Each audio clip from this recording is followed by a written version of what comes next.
So it is my absolute pleasure to invite Vinnie Adams onto Paranormal Blip.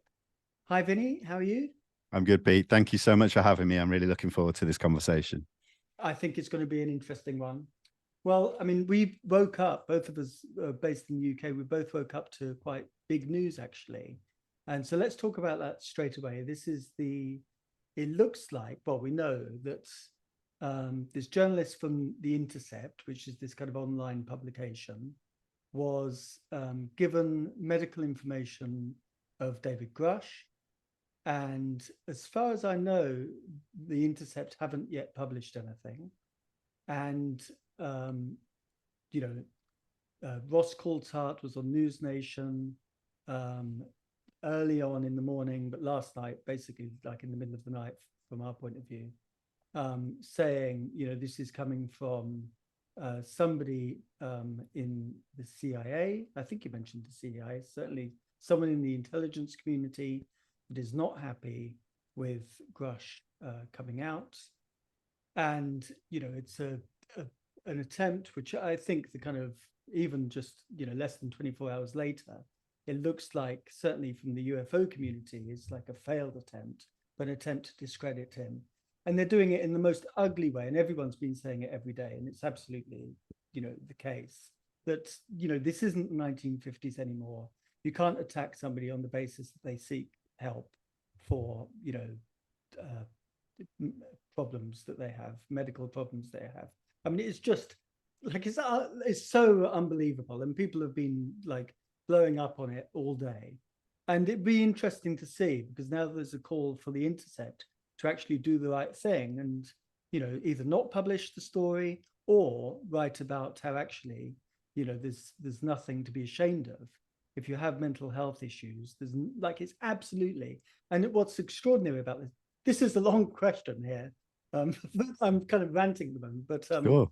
yeah, not to do a Robin about this, but what's extraordinary about it is that David Grusch was saying that he's proud to have kind of found that support. Yeah, and that's absolutely the right approach. It totally undermines this idea that it's something to attack him with, and many people have said it, and I'll say it now.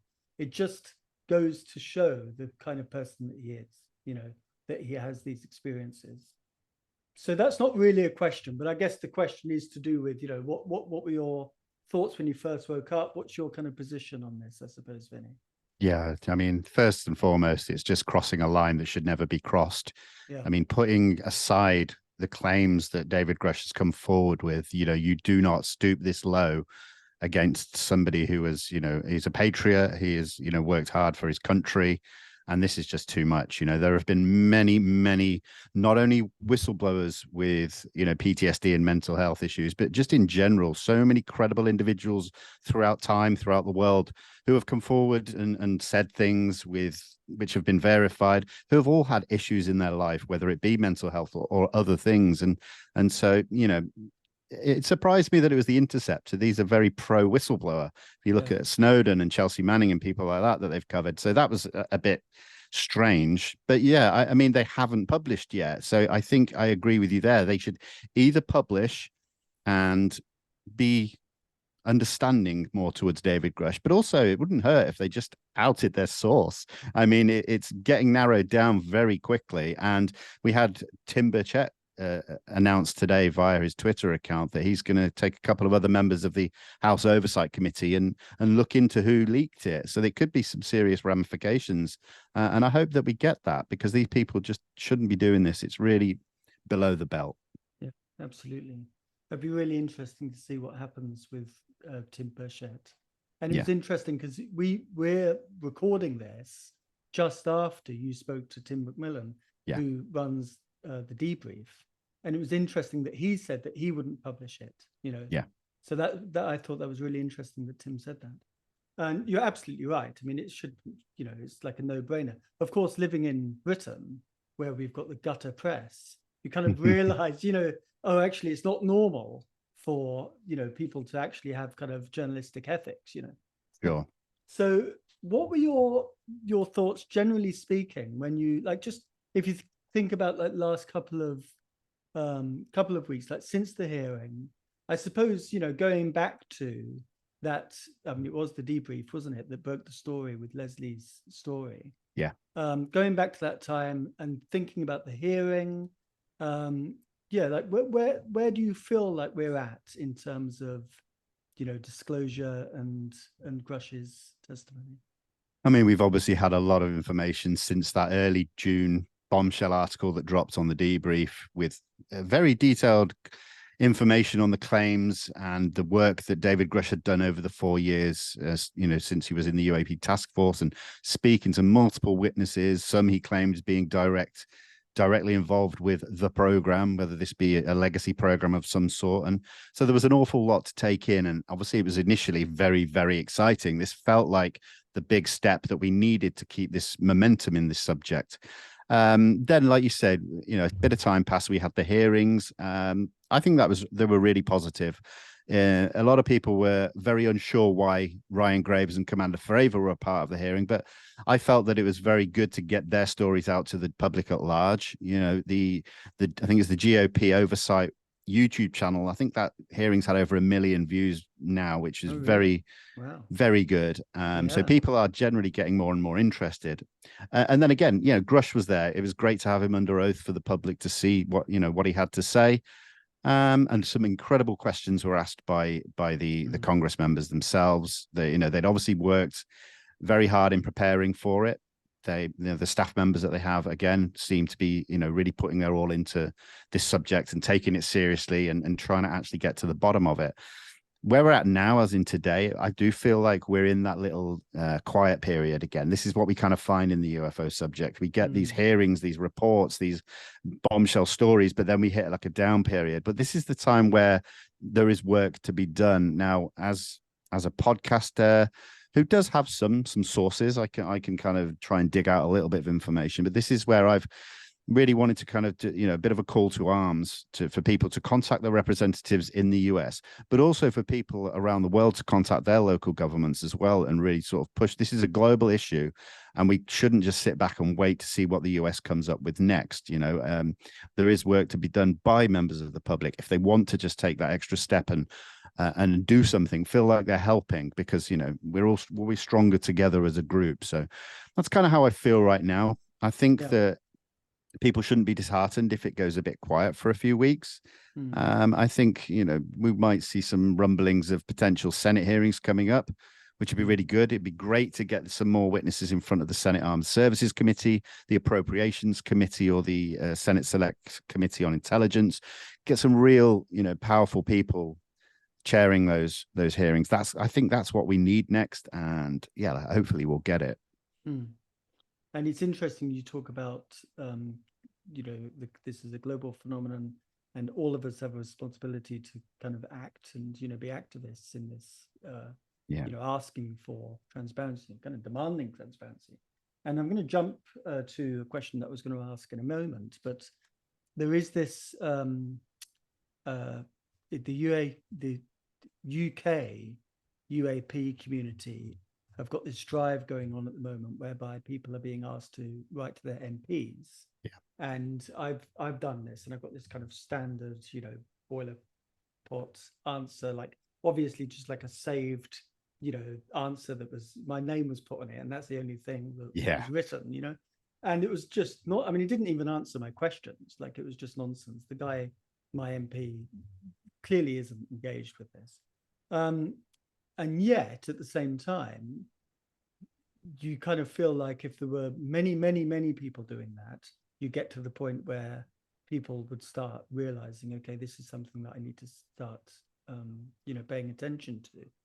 Now, yesterday, after you saw Oppenheimer, or maybe before, not sure, but I'll ask you about Oppenheimer in a minute. But you sent out a very intriguing tweet. Now. Now, I'm going to quote from part of it. So you met up with your friend David Clark, yes, from the Calvine, case, and you wrote, quote, "It seems we may be getting somewhere when it comes to responses from the UK government when it comes to UFOs. Hopefully, I'll be able to share more soon." And then you had a a little kind of bit of text that was, I don't know, what was that text? Where was that text from, Vinny? So when I regularly meet with Dr. Clark, and we work on sort of small little cases together, and we're always trying to get more information from the UK government or the Ministry of Defence. And Yeah. David has a lot of freedom of information requests in. We're chasing down documents that have not been released yet that we feel should have been released back in the big tranche that came out, just over 10 years ago. So that particular quote is from an appeal that David's been working on. I think the appeal process over here is very long and drawn out. You kind of sometimes you have to go through 5 or 6 levels of the appeal to still get the response. No, we're not going to release anything. We're not going to show you. It's that's it, end of. But David, on one particular appeal right now, and David unfortunately hasn't allowed me to discuss it publicly about what it is about. Mm-hmm. But he was happy for me to share that quote, that we're starting to see responses that do have kind of positive, individually written quotes and statements in them. So I was allowed to share that one little thing on Twitter, and obviously, this is an ongoing appeal process. So as it draws to a conclusion, and it looks like it may be a positive conclusion, then obviously Right. David will release it. I will release it. We'll put it out there publicly. So I know, it does feel like it's a little bit of teasing, but at least, we were able to show that there is some language being spoken about by the UK government with regards to something to do with UFOs. And that in itself is, better than a general boilerplate response that many people have got. But one other thing I will mention as a positive is that with the amount of people that have been writing to their MPs and members of parliament, we have seen some individuals based at the offices of some of these individuals with quite positive responses, that they are interested in it. They are passing this message on. Now, it doesn't mean we're going to get anywhere, but I think that in itself shows that there are people interested. Whether they are willing to sort of stick their neck out and do anything with that is yet to be seen. But I feel like we're pushing, we're getting somewhere very slowly, but we'll see something hopefully. That's very interesting. So you're saying that there's particular MPs interested? I think, I mean, there's definitely people that work under these MPs, like we have the staffers for the congressmen and that. I think we're seeing more and more people in the offices generally taking it seriously, at least not talking about it with all the stigma surrounding it. Yeah. Okay. That's interesting. And just so, because I've got your thing up here, so I'll just read this out just so the audience knows what we're talking about. So it says, arguments made in favor of disclosure. The Ministry of Defence believes in open and transparent government, and there is an assumption in favor of public access in our information handling process. This is particularly the case in relation to topics of heightened public interest, such as the study of unidentified flying objects. So that's really, so basically watch this space. Yeah, not the space, not space. Space. That the phrase in that statement that of heightened public interest, it kind of points to the fact that the subject is being talked about a lot more now, whether it be in the UK or the US, and then maybe that they feel like, look, we can't hold this back for too much longer. We've got to start somewhere. Absolutely, yeah. I really feel like that. If there's a preponderance, to use what's his name's word, the guy, the guy from NIDS, Eric Davis. No, the billionaire. Oh, Robert Bigelow. Yeah, Bigelow. To use his word, the preponderance. If there's a preponderance of people in the UK who are interested in UFOs, who write to UAPs, who write to their MPs, then this shows that they kind of, it matters. Yeah. So do that. Are there any other tactics apart from that? Do you think there's any other tactics that, like, people like us and the audience can deploy just to kind of try to get the ball rolling as much as possible? I know it's probably sounds a bit too obvious, but I think one thing is to have the conversation with family members and friends. Yeah. You're going to still get people who are just not going to be interested at all. But as we're seeing the conversation broaden in general, I think people be quite surprised how responsive individuals are to the conversation. When if you approach the conversations talking about things like the congressional hearings and how it's being taken seriously on such a high level, it's a very good in to open up the conversation. You're not coming at it straight away with space aliens and things like that. Yeah, no, And absolutely. I think that will also help the subject by reducing stigma in general. So I think that is it's like I said, it's obvious, but it really might surprise people who may be holding back because they're worried about being seen to be crazy still, like we've had to deal with for decades. But yeah, I think now is the time to really start pushing a little bit with friends and family. Yeah. I've got a friend who's staying in with me at the moment from Scotland. She doesn't listen to my podcast. Right. So I was telling, she doesn't know anything. So I was telling her all about it, and she, it seemed to go okay with her. So let's think now, based on everything that we know in terms of Grusch and in terms of the hearings, and in terms of it looks like, every day Jeremy Corbell is saying that, there's lots of people just kind of waiting in the wings. And there's certainly this sense, we don't know if it's going to happen, but there's certainly this sense that there are other people that are going to come forward. And obviously that's the big hope, that there are other people that are going to come forward. Where do you think, and now also take into consideration Schumer's language, please, as well, in the thing that will become law at the end of the year. Where do you think we'll be? And this is a bit of a big one, maybe, Vinnie. But where do you think we'll be in 3 years' time? That's a really good question. I kind of answer it in two ways. There is no reason why, if we get the whistleblowers that we're led to believe who are thinking of coming forward, who work directly on the program, there's no reason why they won't come forward at a Senate hearing and testify with information that can be investigated and potentially proven. So in 3 years, we could be. I know my channel's disclosure team, and that disclosure word is bandied about a lot. So I still tend to fall back on either small d disclosure or at least confirmation of there being some sort of non-human intelligence interacting with this Earth, and has been for potentially, millennia.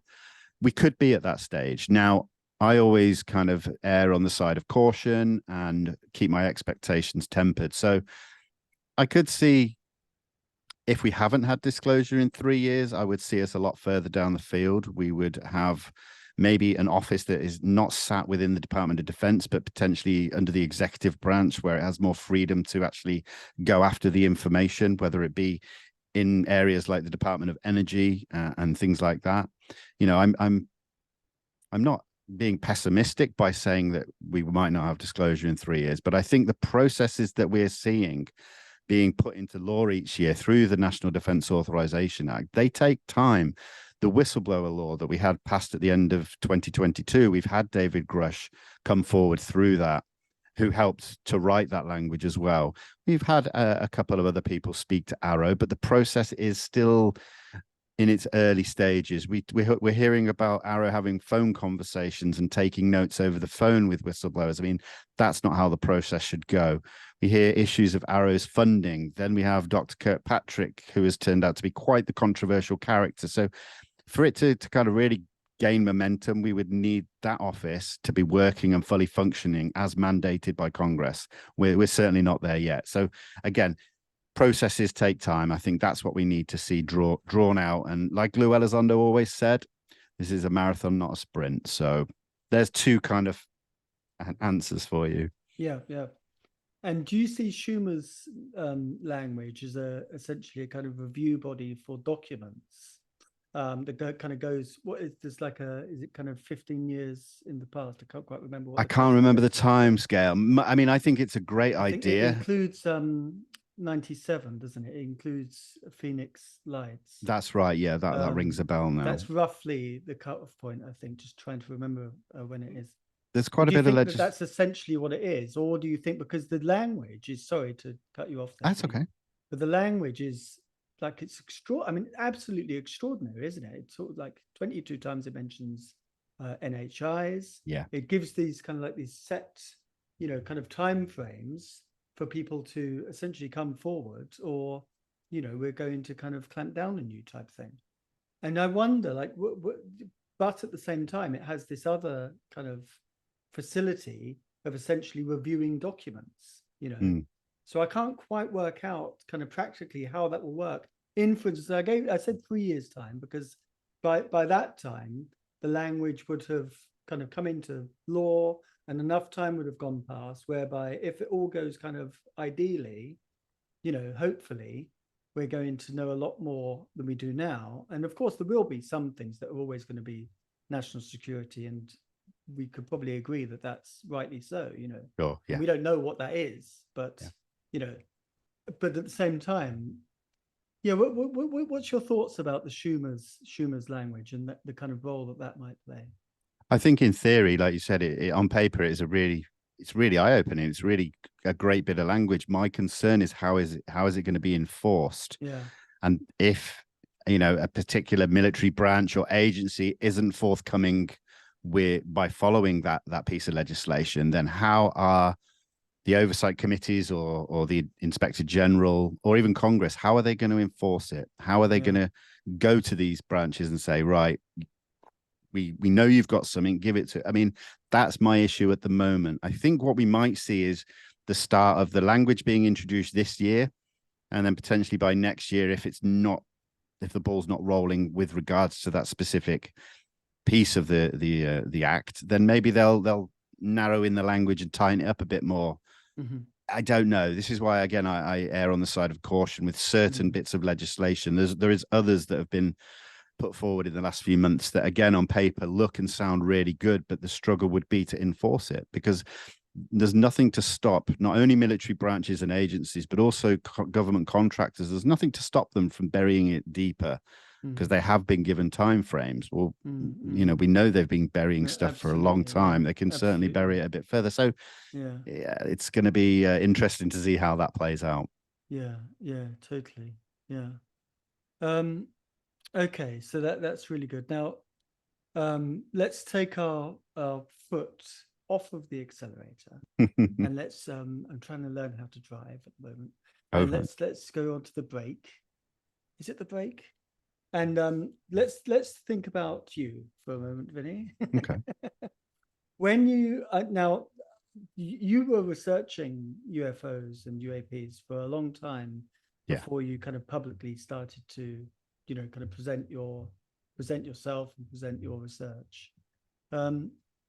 Yeah, can you talk a little bit about that? Have you just been interested all the time, like ever since you were a kid? Yeah, definitely. It's always been a passion of mine of, the possibility of other life out there in the cosmos. And, I've always been a science fiction fan. And after watching a multitude of UFO and other sort of high strangeness documentaries many years ago, I always found myself wanting to know more or, thinking there's got to be something else to this. And that's when I started spending many, many long nights looking through declassified government documents and watching lectures by some of the old guard of ufology and really trying to piece this puzzle together in my own mind. And I guess it's that same old story of the more information you sort of gather, the more questions you have, and you feel like you're actually further away from the truth. But yeah, I did for many years just do that. And then I guess it was during the pandemic where I started putting out little bits of information that I found interesting on social media, mostly on Instagram. And, I wasn't public facing at all. And I was gaining some momentum, some followers. I thought, well, I'm just going to keep doing this. And I think after probably close to a year of doing that, there was an overwhelming amount of people contacting me saying, you should show your face and talk about this on the platform, and which eventually I did. And that then leads to being contacted by other researchers. And it then just snowballed into a YouTube channel and joining UFO Twitter and opened a lot of doors. And I was able to form some really good connections with, again, fellow UFO researchers. And yeah, I guess that's now led to me being where I am today, of being able to do what I do. I'm really grateful for the support and following that I've gathered over the years. Yeah. Well, you're a very good interviewer, so Thank you. It's not like, a freak, kind of freak of nature. But what I mean is that you've earned it, Thank you. I appreciate that. That's okay. And do you see yourself as a researcher, kind of first and foremost, then, if you like? That's a really Or good question. It's yeah, really, I struggle with that myself because there have been times where I spend the majority of my time researching and then I do my YouTube show once a week. So I plan for the interviews. But then there are other times where the research kind of just takes a little bit of a break because it can be so intense to just really do the research. When I was working on the Calvin case with Dr. Clark and a yeah, small team, that was very intense, kind of year and a half of trying to do a lot of digging and researching. And then, after that came out, we were still doing work on it, trying to track down the witnesses, but it eased off a bit. And then I then would refocus on the podcast a bit more, or going to Colombia and doing some boots on the ground. So it jumps. I'm a kind of everything at once kind of thing. There's not one that always is at the top. It shuffles around an awful lot. yeah. And so let's talk about Colombia then. Mm.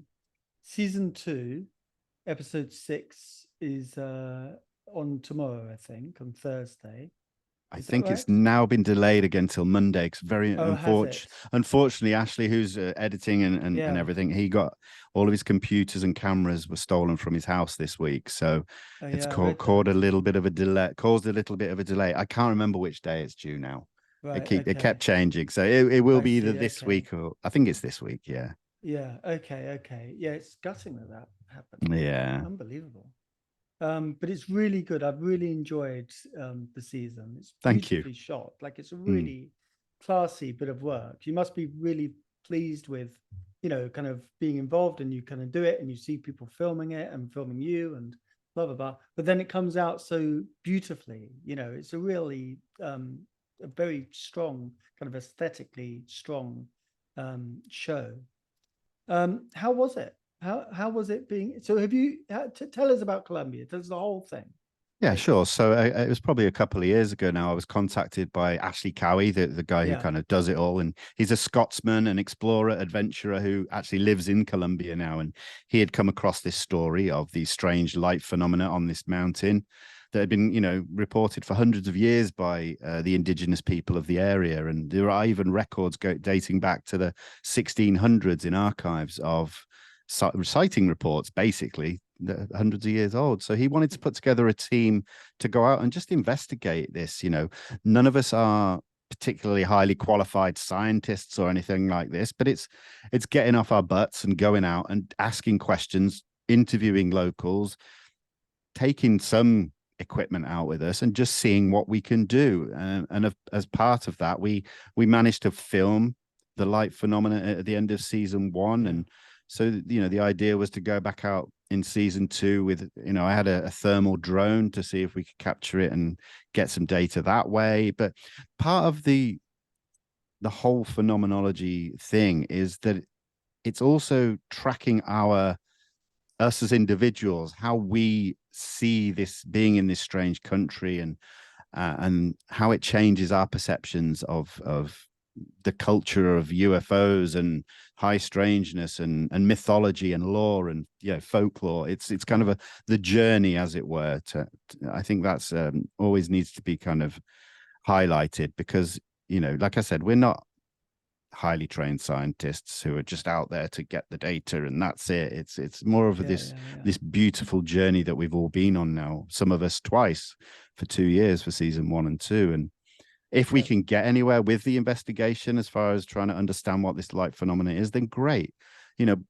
We have had scientists reach out who say you're doing good stuff, and hopefully further down the line then we might be interested in working with you and taking it further. So it's just a case of we just wanted to do something and we did it, and I'm very proud of that. Yeah.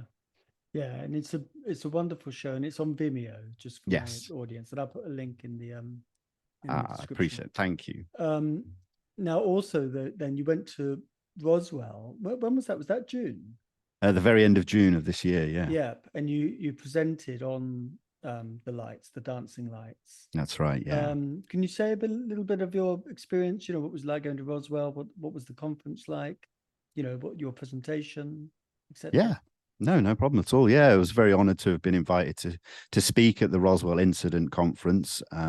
It was a joint presentation, myself and Dan Zetterstrom, the co-host of that UFO podcast. He was part of the team in Colombia, so we thought, we'll do a joint presentation that tracks through from the very first time we got there in season 1 to kind of where we were at that moment, because the whole of season 2 isn't out yet. We didn't want to give away any of the sort of spoilers. So, it was a really successful event. I was really enjoyed giving the presentation. It went across well, a lot of audience questions at the end of it. And the whole experience of being in Roswell, this is kind of seen to many as the Mecca of the UFO world. This is the alleged UFO crashed in 47. And, to be there was quite mind-blowing, to be honest. It was really good. Everything in Roswell is aliens. It's aliens everywhere, so it's a little bit kind of over the top, but I get that. It's to be expected. So yeah, I had a great time. I got to meet so many other great researchers and hang out with them, have breakfast and dinner with them. It was very surreal moments. Walking out of the elevator in the foyer and sitting with John Alexander to have your bacon and eggs it's quite strange, but I bet, man. It was extraordinary. It was an good fun. incredible lineup, wasn't it? Amazing lineup. And that's the thing. And everyone was so friendly, and in the breaks we'd all sit around a table and just chat, and you just get to see everyone. They're these big names but they're just really nice people at the end of the day. They make me and some of the other people who were kind of new to the conference scene just feel so welcome as well, and part of the team. So yeah, it was a fantastic experience, and I can't wait to do more. It's really good fun. But is it right that you're also kind of hosting at conferences as well? Yes. So in November, I was there's a conference in Paris called the Echo Congress for UAP studies, and this is an event been put on by individuals in France. And I was asked to kind of host or compare the event and introduce the guests. So it's going to be quite a very scientific focused event. It's held at the Sorbonne University in Paris, which is highly prestigious. Really? And then it was there. Yeah, so that's quite something. Very prestigious, So we've got some very big headliners like Christopher Mellon and Avi Loeb, Jacques Vallée, and then a whole host of sort of French ufologists. And a good friend of mine, Christian Van Heist, is a 747 cargo pilot. I broke his story last year on my show, and he's been doing the rounds, the podcast circuit, and he's going to be speaking at the event. So it's going to be a really eclectic mix. I'm really looking forward to being a part of it. Yeah. So that's in November. In November, the 4th and the 5th, I think it is, in Paris. Okay, brilliant. Oh yeah, I mean, you'd be so good at that, because you're Thank you. calm and cool, calm and collected. That's a good description of you. So now, this might be a bit of a curveball, but I'm really interested in this because, and I'll just put it in context a little bit. Bob Lazar, okay. In the last couple of weeks, there's been since Grusch, there's been people talking about how, we need to reassess Bob Lazar. Jeremy Corbell very kind of strongly has suggested this in the way that he does. And also other people as well. I think, was it Chris Leto had a poll on Twitter, and I think about 65% agreed of the respondents. There were like over 1,000 respondents. Right. Said, yes, we do need to reassess Lazar. Now, I did an episode about Lazar quite a while ago, and I looked into, obviously, I've researched it, and before researching him, I kind of knew from the film and, the interviews and, just this kind of standard stuff. But, there are questions, obviously, and Jeremy Corbell would say, well, I know the reason why, blah, blah, blah. He's always kind of got an answer for, everything, if you like. Yeah. But I understand people's kind of genuine questions about the things that he's saying. Now, what I do is I separate, and a lot of people can't do this or won't do this, but I separate all the other stuff about Bob Lazar because he has lived basically a bit of a crazy life. Yeah. He's done crazy things, but that's basically got nothing to do, in my mind, got nothing to do with whether his claims are legitimate or not. Yeah. And researching this episode, there was a couple of things that made me think, oh my God, he is legit. And essentially it came down to George Knapp talking, I think it was in Denmark, and this is on YouTube, and you may be familiar with this, but he kind of did this presentation about Lazar, and he said that there were like 24 people that had little bits of corroborating evidence, easy for me to say. And, some of them wanted to kind of come out and talk about it, but they were all lent on. Yeah. And he gives descriptions. He actually names 6 of them. And he gives descriptions of how some of these people were lent on. So, for instance, there was a woman whose daughter lived in California, and she would drive over the desert to Las Vegas to visit her mum, who was the person that wanted to speak to Knapp about Lazar. And she was told by someone, accidents happen in the desert type thing. So, we wouldn't want anything to happen to your daughter. And each one of these corroborating witnesses essentially dropped away because of the hassle and the harassment they were getting. And I thought, well, come on, then that doesn't happen if this is all a load of old bollocks, to pardon my French. And then the other thing is Mike Thigpen. And Mike Thigpen is such an unusual name that it just doesn't make sense unless he's like an amazing remote viewer, Bob Lazar, it doesn't make sense for him to say, oh, it was a guy, his name was Mike Thigpen. And then, they tracked Mike Thigpen down, and he did do the job that what's his name said he did, and blah, blah, blah, blah.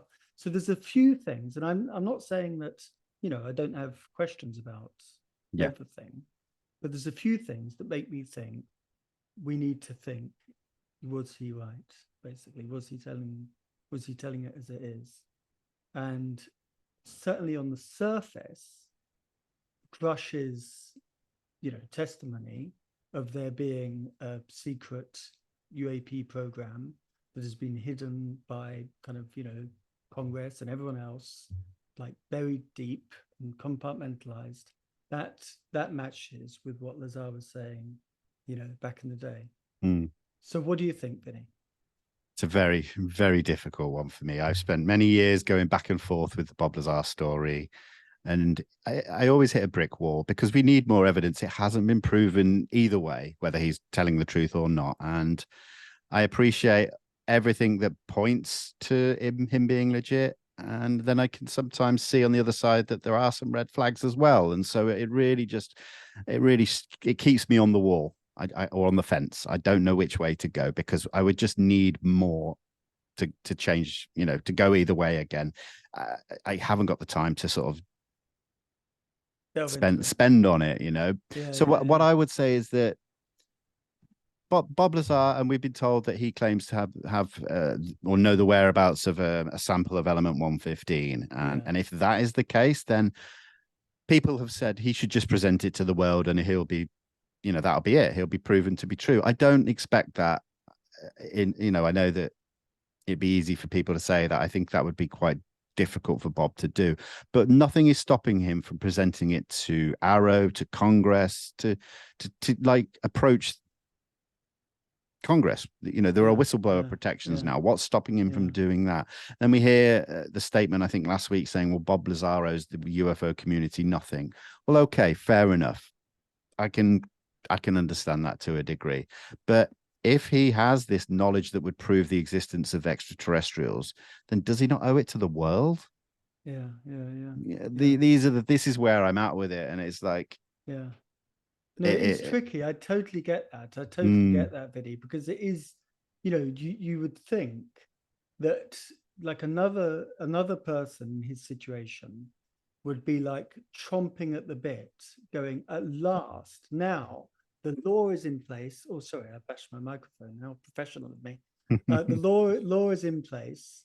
Like I can actually, like now I've got it. I've got everything lined up. I can actually do this legitimately and be, kind of have the whatever kind of, my claims authenticated. And of course, you get from Corbell, the world, he doesn't owe the UFO world anything. And this kind of sense of, I don't care, this from Lazar, this sense of, he probably regrets it. Like he said in a couple of interviews, he kind of basically regrets it, So there is a part of me that wonders whether it's just like the kind of human component comes in.